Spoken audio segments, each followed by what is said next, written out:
Good morning dear students. હવે બોહરના પરમાણુ નમૂનાના કોન્સેપ્ટને ધ્યાનમાં રાખીને આપણો છેલ્લો ક્વેશ્ચન બોહર પરમાણુ નમૂનાનો આવે છે. એટલે બોહર એટોમિક મોડેલ એ કમ્પ્લીટ થાય છે. આટલી ઘણી બધી સારી એવી સમજૂતી સરળ રીતે શીખ્યા પછી પણ આ નમૂનાની અંદર કંઈક મર્યાદા રહી જાય છે, લિમિટેશન્સ છે. કયા પ્રકારની મર્યાદાઓ બોહર પરમાણુ નમૂનામાં છે એ આપણે બહુ સારી રીતે સમજીએ. જોજો હવે તમે જો બોહરનો પરમાણુ નમૂનો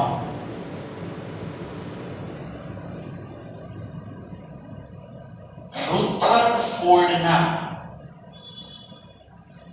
પરમાણુ નમૂના કરતા સુધારાવાળો હતો, સુધારાજનક હતો. તેમજ આ નમૂના દ્વારા હાઇડ્રોજન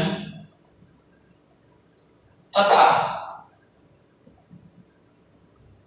હાઇડ્રોજન આયનો, જો જે સમજૂતી છે ક્યાં તો કંઈક હાઇડ્રોજનની વાત છે અથવા હાઇડ્રોજન જેવા આયનો, હાઇડ્રોજન જેવા આયનો જેમ કે He+, Li2+, Be3+ ના વર્ણપટની સમજૂતી આપેલ છે. જો He+ શું કામ થાય છે? હાઇડ્રોજનમાં કેટલા ઇલેક્ટ્રોન હોય? 1. તો He+ એમાં કેટલા ઇલેક્ટ્રોન આવશે? 1. કારણ કે હિલિયમમાં હોય 2 ઇલેક્ટ્રોન, પણ પ્લસ એટલે 1 ઇલેક્ટ્રોન ગુમાવી દીધો. લિથિયમમાં હોય 3 ઇલેક્ટ્રોન, 2 ગુમાવી દીધા. બેરિલિયમમાં હોય 4 ઇલેક્ટ્રોન, 3 ગુમાવી દીધા. તો આવા વર્ણપટની સમજૂતી બોહરનો પરમાણુ નમૂનો આપે છે. પરંતુ એ ઘણો બધો સરળ હોવાથી કેટલાક પોઈન્ટ્સ એ સમજાવી શકતો નથી. એ કયા પોઈન્ટ આપણે સમજવા છે એ આપણે સારી રીતે સમજીએ. જો હવે સૌથી પહેલી અગત્યની બાબત એની મર્યાદાની જો ચર્ચા થાય તો કયા પોઈન્ટનો ઉલ્લેખ કરવો પડે એ તમે જોતા જજો. જો અદ્યતન સ્પેક્ટ્રોસ્કોપી પદ્ધતિઓને આધારે હાઇડ્રોજન પરમાણુમાં 2 રેખાઓનું મિશ્રણ એટલે કે ડબલેટ સમજાવવામાં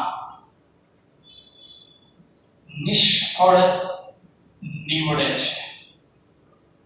તમને કહું, આપણે એમ કીધું બરાબર કે હાઇડ્રોજન વર્ણપટલો રેખીય વર્ણપટ છે, એમાં પારજાંબલીને દ્રશ્ય પ્રકાશ ને પારરક્તની રેખાઓ મળે ને, તો દ્રશ્ય પ્રકાશમાં મળ્યો જાંબલી અને લાલ એ બે એક જગ્યાએ અહીંયા ભેગી થતી હોય. આ માની લો કે લાલ રંગનો પટ્ટો છે, આ જાંબલી કે જાની વાળી કિનારે ધારો કે લીલા રંગનો પટ્ટો છે, તો અહીંયા છે ને આ બે રેખાઓ ભેગી થઈ જતી હોય છે.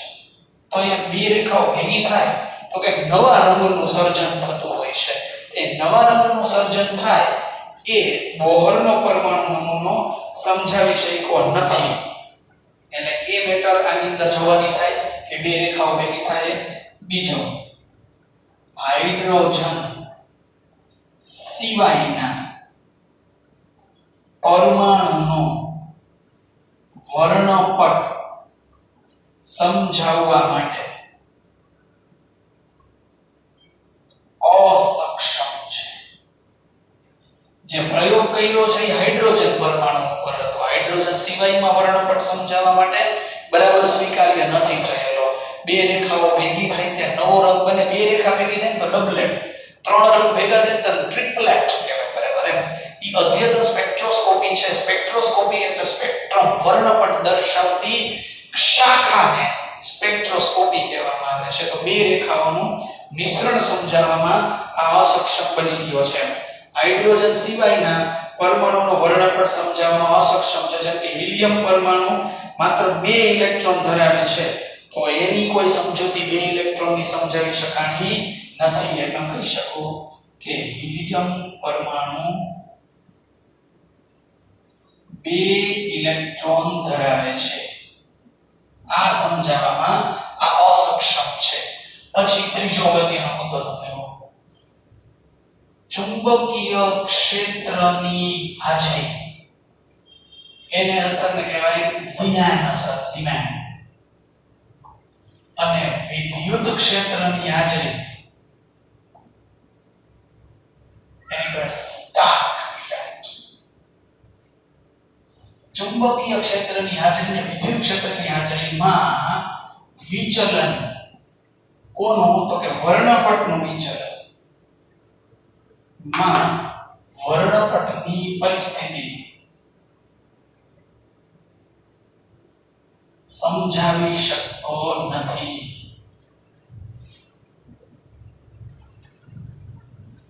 માની લો કે આપણે હાઇડ્રોજન પરમાણુ ઉપર વર્ણપટ અંદર એન્ટર થાય ને આપણે પ્રયોગ ભણ્યા હતા એમાં પ્રિઝમ ઉપર પડે એમાં વચ્ચે આપણે વિદ્યુત ક્ષેત્ર રાખી દીધું હોય કે ચુંબકીય ક્ષેત્ર રાખી દીધું હોય તો જોવા મળે કે ન મળે એવું બોહર એટોમિક મોડેલથી કઈ સમજાવી શકાણો નથી એ પરિસ્થિતિ પણ સમજાવવામાં અસક્ષમ છે પછી બે પરમાણુઓ જોડાઈને અણુ બને છે એ માહિતી પણ મળતી નથી બે પરમાણુઓ જોડાઈને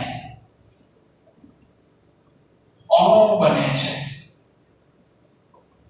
આ માહિતી પણ સમજાવવામાં બોહરનો પરમાણુ નમૂનો અસક્ષમ બની રહ્યો છે તો અહીંયા આપણી સામે બોહર એટોમિક મોડેલ અંગેની સમજૂતી આપણે શીખી રહ્યા છીએ તો કે બોહરનો પરમાણુ નમૂનો રુધરફોર્ડના પરમાણુ નમૂના કરતાં સુધારાજનક હતો પણ હાઇડ્રોજન અને હાઇડ્રોજન જેવા આયનોની સમજૂતી આપે છે પણ કયા પણ નથી સમજાવતો તો અધ્યતન સ્પેક્ટ્રોસ્કોપીના આધારે હાઇડ્રોજન પરમાણુના વર્ણપટમાં બે રેખા ભેગી થાય એ નથી સમજાવી શકતો હાઇડ્રોજન સિવાયના પરમાણુનો વર્ણપટ નથી સમજાવી શકતો ચુંબકીય ક્ષેત્ર વિદ્યુત ક્ષેત્રની હાજરીની પરિસ્થિતિ નથી સમજાવી શકતો બે પરમાણુઓ જોડાઈને અણુ બનાવે નથી સમજાવી શકતો તો આ બોહરના પરમાણુ નમૂનાની મર્યાદા થઈ ગઈ મિત્રો હવે આપણે ખાલી આ ચેપ્ટર નામ જોઈએ તો 3 ક્વેશ્ચન બાકી છે એક દી બ્રોગલી એક Heisenberg with Schrodinger wave equation અને લાસ્ટ વનમાં ઇલેક્ટ્રોન રચનાની સમજૂતી એટલે આપણે સમજીએ તો 50% જેટલું ચેપ્ટર આ 3 જે નમૂના છે અત્યારે પહેલા સેક્શનમાં થોમ્સન રુધરફોર્ડ અને નીલ્સ બોહર અને બીજા સેક્શનની અંદર દી બ્રોગલી હાઇઝનબર્ગ વિથ શ્રોડિંજર અને ઇલેક્ટ્રોન રચના અંગેની માહિતી 50% જેટલું ચેપ્ટર આપણું ખતમ થઈ ગયું છે પણ 30 લેક્ચરમાં હવે બીજા 30 નહીં થાય વધીને આપણે 40 થી 42 લેક્ચરમાં ચેપ્ટર ખતમ થઈ જશે એટલે કે વધીને દોઢ વીકની અંદર આપણે ચેપ્ટર ખતમ કરવા તરફ આગળ વધી રહ્યા છે પહેલું ચેપ્ટર પેરેલલ તમારે ચાલુ છે એટલે 1 અને 2 એ પૂરો કરીને હું ત્રીજા ચેપ્ટરમાં એન્ટર થાઈશ એટલે તમારે પેરેલલ કમ્પેરેટિવલી બધું સરસ રીતે મીડિયમથી ચાલતું જાય છે ધીમે ધીમે આપણા નંબર ઓફ ચેપ્ટર્સ પણ વધશે પણ આ ચેપ્ટર આખું ફિઝિક્સમાં આવવાનું છે 12મા ધોરણમાં 12મા ધોરણમાં આખું ફિઝિક્સમાં આવશે આમ નામ તમે યાદ કરશો કે કેમિસ્ટ્રીમાં મસ્ત રીતે આપણે ભણ્યા હતા ફિઝિક્સમાં ચેપ્ટર આપણે તાકાત વાળો તૈયાર થઈ ગયો અને ફિઝિક્સના સરને પણ તમને સમજાવવું કમ્પેરેટિવલી ઈઝી પડશે ઓકે તો આજના આપણા લેક્ચરમાં આપણે બોહરના પરમાણુ નમૂના અંગેની સમજૂતીનો અભ્યાસ સારી રીતે કરી રહ્યા છીએ આટલી મેટર તમે બહુ સારી રીતે આની અંદર સ્ટડી કરશો એટલે કોઈ જ પ્રકારનો પ્રોબ્લેમ તમને આની અંદર નહીં થાય okay so thank you all the students four today's lecture